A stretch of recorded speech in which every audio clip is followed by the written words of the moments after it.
The ship landed softly on the massive station called, looked through the window at the hundreds of other ships parked in neat rows. Some were small like theirs. Others were big enough to carry whole cities inside them. She had read about this place for years, but seeing it with her own eyes was different. "Are you ready?" Ambassador asked.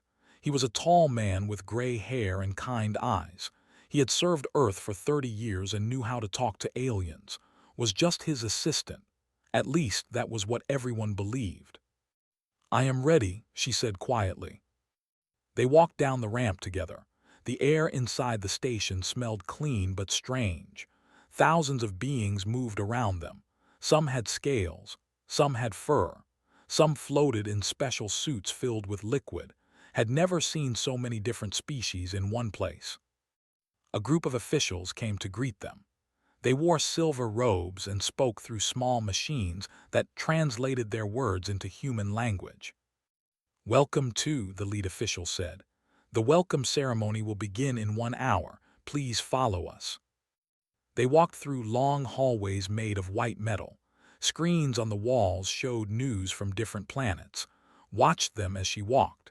She was looking for something specific, but she did not let anyone notice. The welcome ceremony was held in a great hall with a ceiling so high that clouds formed near the top. Representatives from dozens of species stood in circles, talking and making deals. Stood behind Ambassador, holding a small computer pad and pretending to take notes. Then they arrived. The crowd went quiet. People stepped back to make room, looked up and saw them for the first time. They were giants. The smallest one was at least 2.5 meters tall. They had 4 arms each, and their skin looked like black stone that had been polished smooth. Their eyes glowed with soft orange light. They moved like warriors, each step careful and full of power. The one in front was the biggest. He wore armor decorated with gold symbols, and a long red cape hung from his shoulders. This was Lord Maketh, the leader of the delegation. Had studied his face in secret files for months. Lord Maketh walked to the center of the hall. Everyone watched him. He looked around slowly, studying each delegation like a hunter choosing his prey. His eyes stopped on the humans. "Ah," he said. His voice was deep like thunder. "The newcomers, the species that only discovered space travel 200 years ago." He smiled, showing teeth that looked like they were made of metal. "How brave of you to leave your little world." Ambassador stepped forward. "Lord Maketh, Earth is honored to participate in this assembly. We hope to build friendships with all species present." Maketh laughed. It was not a friendly sound. "Friendships. Little creature, the do not make friends. We make subjects. We have ruled this region of space for 10,000 years. Your entire civilization is younger than some of our ships." The other laughed with him. Some delegates from other species laughed too, wanting to please the powerful warriors. Maketh's eyes moved past and found. She was the smallest person in the hall. Next to she looked like a child standing beside mountains. "And what is this?" Maketh asked. He walked closer, his heavy footsteps shaking the floor. He stopped in front of and looked down at her. "The smallest prey I have ever seen. Tell me, little human, do your people send their weakest to represent them, or are you all this? Fragile?" Looked up at him, her face showed nothing. No fear, no anger, just calm. "I am an assistant," she said, "nothing more." Maketh leaned closer. His breath was hot and smelled like metal. "You should go back to your mud world, little one, before someone steps on you by accident." The laughed again. So did many others in the hall. Ambassador's face turned red. He started to speak, to defend his assistant and his planet, but touched his arm gently. He looked at her and saw something in her eyes that made him stop, something he did not understand. "Let them laugh," she said quietly, only could hear her. "It does not matter." The ceremony continued. They moved on to mock other small delegations, but Maketh looked back at several times. Something about her silence bothered him. Most creatures showed fear when he threatened them. This one did not. That night sat alone in her small room on the station. She waited until the lights in the hallway dimmed, telling her that most beings had gone to sleep. Then she opened her computer pad and typed in a code. The screen flickered. A warning appeared: restricted access, Tier 1 clearance required. Typed another code, then another. The warning disappeared. She began searching through files that had been sealed for 12,000 years. Files that no human should be able to open. Files that the believed had been destroyed long ago. The information appeared on her screen. Old images, ancient writing, secrets that could shake the entire galaxy. Smiled. It was a small smile, but it held something dangerous inside it. "You should not have laughed at me, Lord Maketh," she whispered to herself. "You do not know what humans remember." She read until morning, and when the sun cycle began again, she was ready. The thought they were the most powerful beings in the galaxy. They thought their past was buried forever. They were wrong. The Grand Debate Hall was the largest room had ever seen. It could hold 50,000 beings, and today every seat was full. Giant screens floated in the air, showing the faces of the speakers so that everyone could see them clearly. Sat in the human section with Ambassador. Near them sat a woman named. She had dark hair and sharp eyes, and she worked as a translator for the delegation, but knew the truth, was watching her. She had been watching her since they left Earth. Today, they were presenting their demands. Lord Maketh stood at the center platform. His voice filled the hall without any machine to make it louder. The Empire requires 3 star systems for expansion. These systems are currently marked as neutral territory. We claim them by right of strength. A small delegate from a species called the raised his hand. Lord Maketh, 2 of those systems contain inhabited planets. What happens to the people living there? Maketh looked at him the way a large animal looks at an insect. They will serve us, or they will leave. The choice is theirs. The hall was quiet. No one wanted to challenge the directly. They were too strong. Their warships were too many. Their soldiers were too deadly. Ambassador stood up. His voice was calm and professional. The human delegation suggests an alternative. These 3 systems could be developed together by multiple species working as partners. The resources could be shared. Everyone would benefit. Some delegates nodded. It was a reasonable idea, a peaceful idea. Maketh laughed. "Share. The do not share we take. This is the way of the strong," he looked at with contempt. "Your species is young. You do not understand how the galaxy works. Let me teach you." He raised one of his 4 arms and pointed at the human section. "I invoke the ancient right of dominance declaration. I name a challenger from your delegation. If they refuse to fight, or if they lose, your species gives up all claims to any territory near these systems. Forever." The hall erupted in noise. This was an old custom rarely used anymore.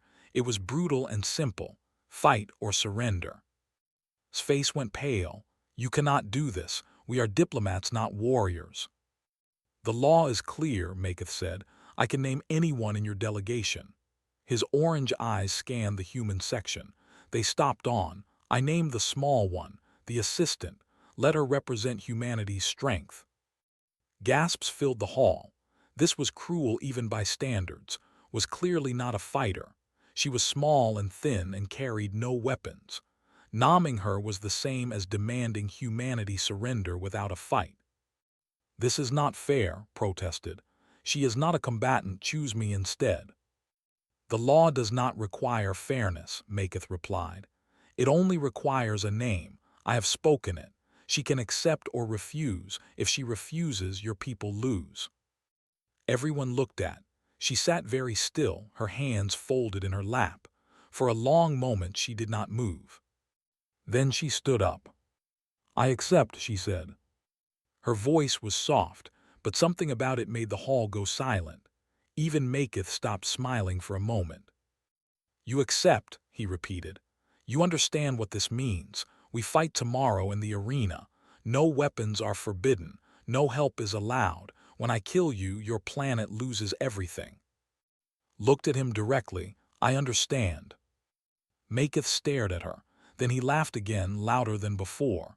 Brave little creature, stupid but brave. I will make your death quick, a gift for your courage. He walked away, his warriors following him. The hall slowly returned to noise as delegates talked about what had just happened. Grabbed his arm and pulled him aside. Her face was serious. Sir, we need to talk now. They found a private room, locked the door. Who is she? Demanded. I have been monitoring her since we left Earth.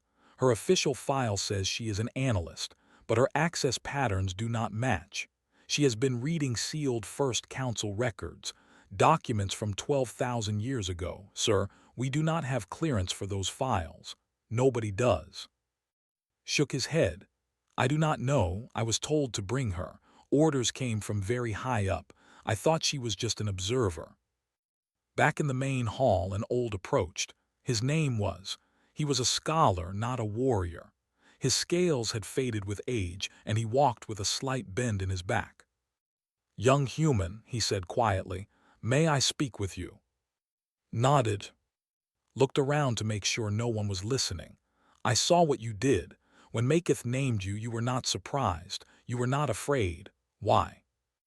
Reached under her collar and pulled out a small pendant.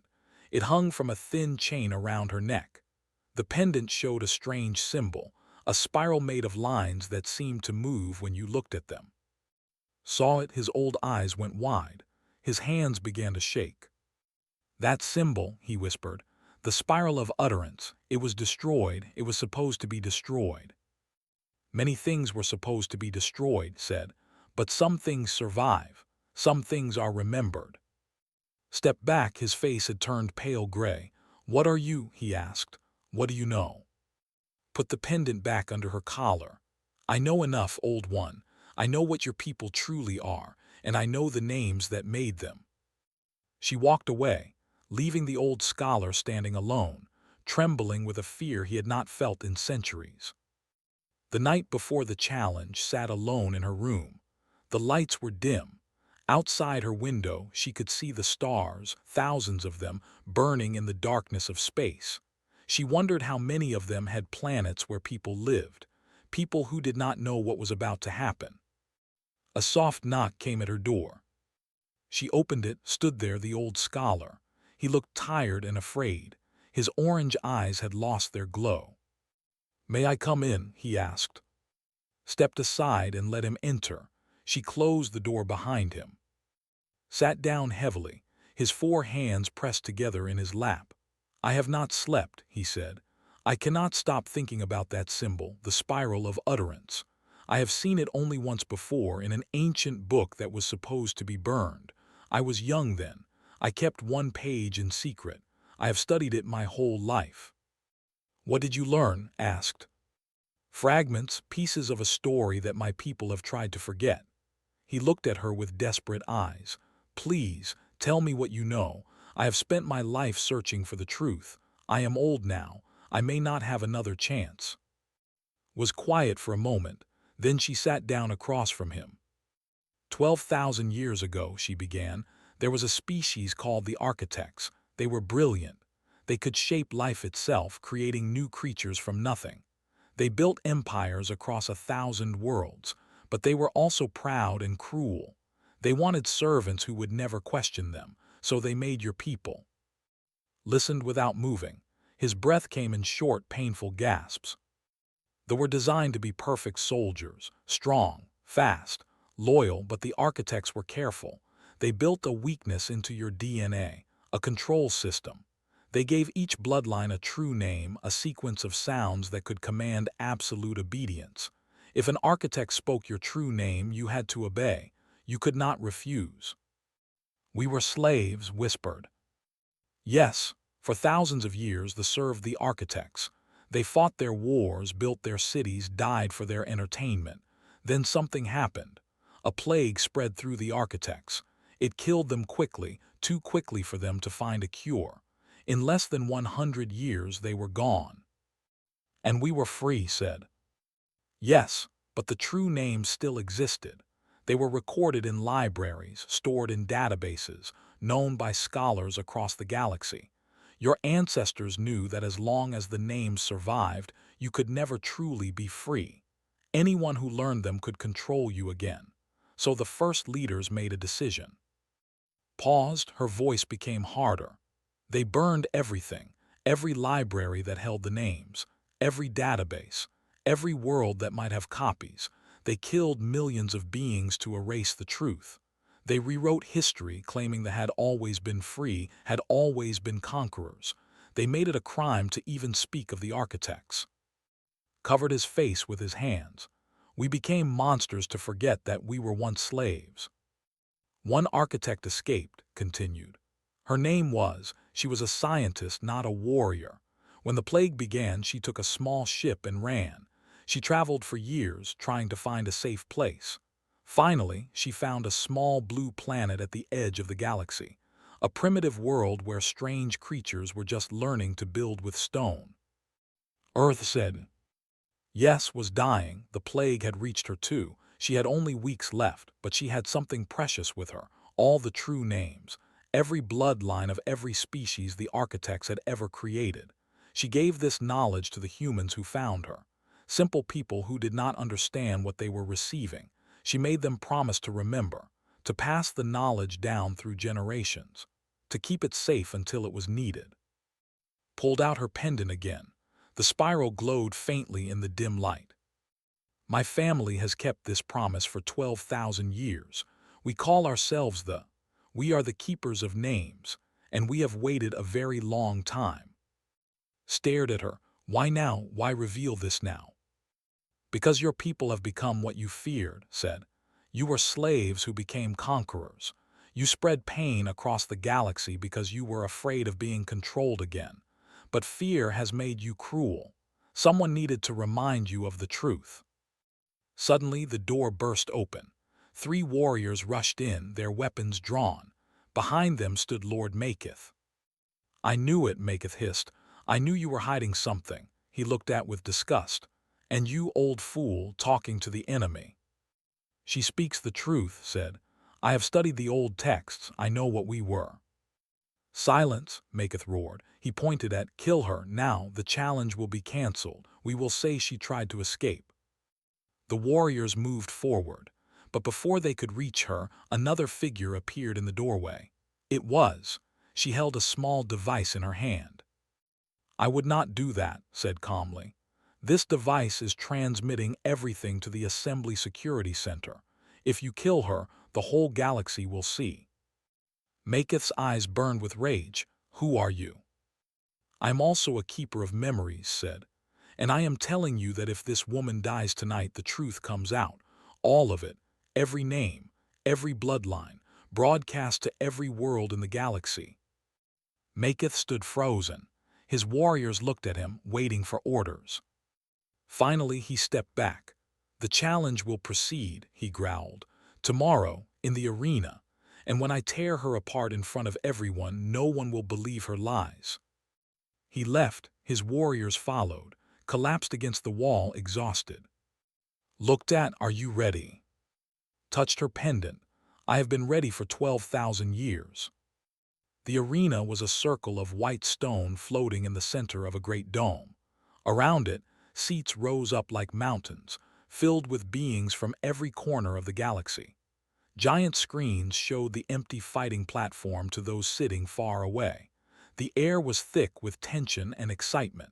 Everyone wanted to see what would happen. Walked alone through a long tunnel toward the light. Her footsteps echoed off the metal walls. She wore simple clothes, gray and plain. No armor, no helmet, no weapon of any kind.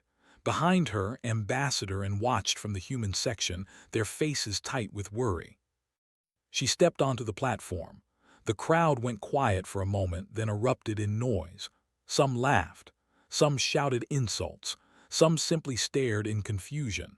This tiny human woman looked like a child compared to what she was about to face. Then Lord Maketh appeared. He came from the opposite tunnel, and with each step the floor shook. He wore his finest battle armor, black metal decorated with the bones of enemies he had killed.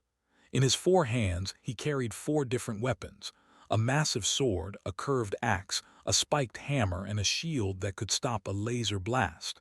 He looked like a god of war, terrible and beautiful. The crowd cheered for him.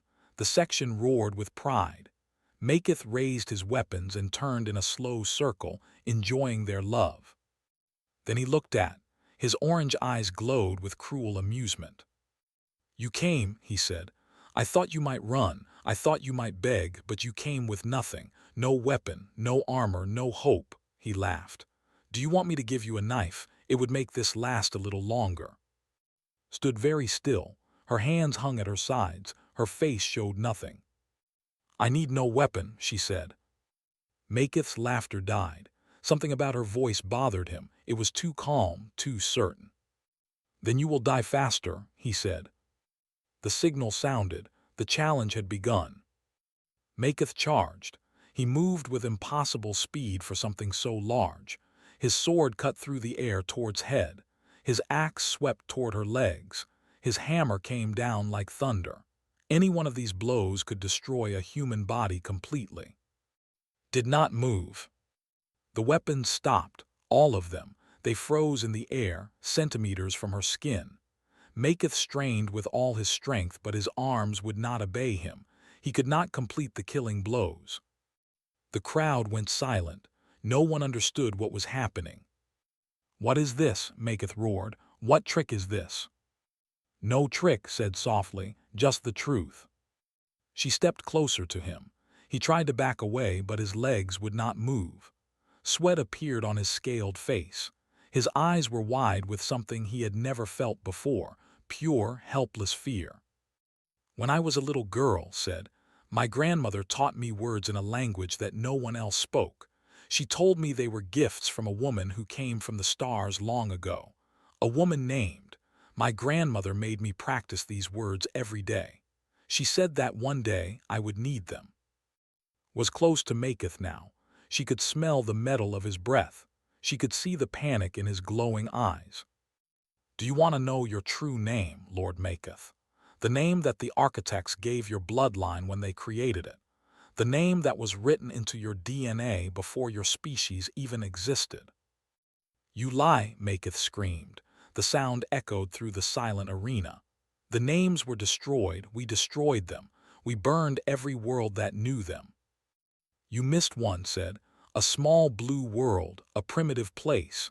You did not think it mattered, but the people there remembered. They passed the knowledge down, generation after generation, for 12,000 years. They kept their promise."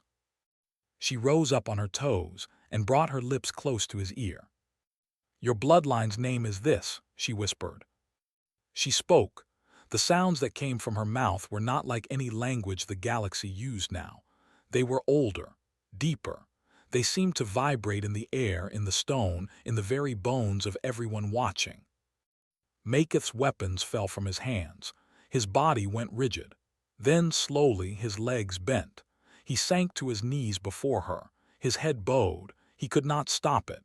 His body was obeying a command written into his very existence. The arena was completely silent. Even the air seemed to have stopped moving. "Step back." She looked at the thousands of beings watching her. Then she looked at the section. Many of them had their hands on their chests, feeling something strange, a tightness, a pressure. They had heard the name, and even though it was not their bloodline, they felt its power. They understood now. They all understood. This small human woman could name any of them. She could make any kneel with a whisper. The most powerful warriors in the galaxy were helpless before her. "Please," Maketh whispered. His voice was broken. Tears ran from his orange eyes. "Please, no more. I will do anything. I will give you anything." Looked down at him. In her eyes there was no triumph, no cruelty, only something that looked like sadness. "I do not want anything from you, Lord Maketh," she said. "I only wanted you to remember." She turned and walked toward the tunnel. Behind her, the most feared warrior in the galaxy remained on his knees, weeping like a child who had just learned that monsters are real. And the galaxy would never be the same. 3 days passed after the challenge. The station called had never been so quiet. The delegation stayed in their quarters. Other species whispered in hallways and meeting rooms. Everyone was waiting to see what would happen next. Stood before the full assembly. The great hall was packed with even more beings than before. Ships had arrived from distant systems, carrying leaders who wanted to witness history. Screens across the galaxy showed her face. Billions of beings watched and listened. She looked small standing alone at the center platform, but no one laughed now. No one called her weak. "I did not come here for revenge," she began. Her voice was clear and steady. "I did not come here to conquer or to rule. I came here because a promise needed to be kept." She paused and looked around the hall. She saw fear on many faces. She understood it. She had shown them power that could shake their entire civilization. 12,000 years ago, a dying woman trusted my ancestors with knowledge that could control an entire species. She could have asked us to use it. She could have asked us to punish them for what they did when they erased her people. But she did not. She only asked us to remember, to keep the truth alive until it was needed. His eyes found the section. Many of them could not meet her gaze. Lord Maketh was not there. He had not left his room since the arena. "Your people were made," she said to them. "You were created to serve, to fight, to die for masters who saw you as tools, not as beings. When those masters died, you chose to forget. You chose to become the thing you feared most. You conquered others because you were afraid of being conquered again. You erased history because you were afraid of your own truth." Old sat in the front row. Tears rolled down his aged face. "But being made does not decide who you are," continued. "What matters is what you choose. Your conquests, your art, your songs, your love for your children, these things belong to you. They were not programmed. They were not designed. They grew from your own hearts over thousands of years. You are more than what you were created to be." She reached up and removed the pendant from her neck. The spiral of utterance glowed softly in her palm. "I give this to you now. Not as a weapon, not as a chain, but as a key. Study it. Learn your own origins. Understand who you were so you can choose who you want to become." She walked across the platform to where sat. She placed the pendant in his old hands. He held it like it was the most precious thing in the universe. In many ways it was. "You do not wish to control us?" asked. His voice was barely a whisper. "No," said. "I only wish you to remember that the galaxy is not yours to dominate. It belongs to everyone, the strong and the weak, the old and the young, the conquerors and the conquered. All of us share these stars. All of us deserve a place among them." She turned back to the assembly. "The human delegation withdraws any claims to the disputed territories. We ask only for peace. We ask only for the chance to know our neighbors, to trade with them, to learn from them and teach them in return. We are a young species. We have much to learn, but we have also proven that we have something to offer. We remember, we keep our promises, and we believe that truth is stronger than fear." She finished speaking. For a long moment no one moved. Then slowly delegates began to stand, first one, then 10, then hundreds. They did not cheer. They did not clap. They simply stood, showing respect in the oldest way known across cultures. Even some of them stood. Their faces were confused, hurt, but also something else. Something that might have been hope. The next months brought great changes. Their demands. Lord Maketh resigned from his position and disappeared. Some said he went to a distant world to be alone. Others said he was searching for the scattered pieces of his people's true history. Gathered other scholars and began to study the spiral. They shared their findings openly for the first time in 12,000 years. The truth spread across the worlds. Some rejected it with anger. Some embraced it with tears. Most simply needed time to understand what it meant. Ambassador offered a formal position in Earth's government. She politely refused. "My work is not finished," she told him. She stood at a viewport in the station, watching ships come and go. The stars burned cold and beautiful in the endless dark, came to stand beside her. "Where will you go now?" asked. "Earth's archives mention other names," said. "Other species with forgotten origins. Though we're not the only ones the architects created. There are secrets scattered across 100 worlds, truths that have been buried for thousands of years. You want to find them all." "I want to give people the chance to know themselves," said. "That has hidden in shadows for too long. It is time for us to walk in the light." Nodded slowly. "Then I am coming with you." Smiled. It was a warm smile, but also tired. She carried a heavy burden. She had carried it her whole life. But now, at least, she did not have to carry it alone. A small ship waited for them in the docking bay. It was not fancy. It was not fast, but it would take them where they needed to go. As walked toward it, she passed a group of young. They were students visiting the station for the first time. They looked at her with wide eyes. One of them, barely more than a child, stepped forward nervously. "Are you the human?" the young one asked. "The one who remembers?" Knelt down so she could look into the child's orange eyes. "I am," she said. "Will you hurt us?" the child asked. "My parents say you could destroy us if you wanted." Shook her head gently. "I do not want to hurt anyone. I only want people to know the truth about themselves. The truth can be painful, but it can also make you free." She stood up and walked to her ship. Behind her, the young watched her go. In that child's eyes there was no fear, only wonder. Climbed aboard. The engines hummed to life. Through the window she saw the great station growing smaller. Beyond it the galaxy waited, vast and full of secrets. She had kept one promise. Now she would keep others, for as long as it took, for as many worlds as needed. Because that is what humans do. They remember.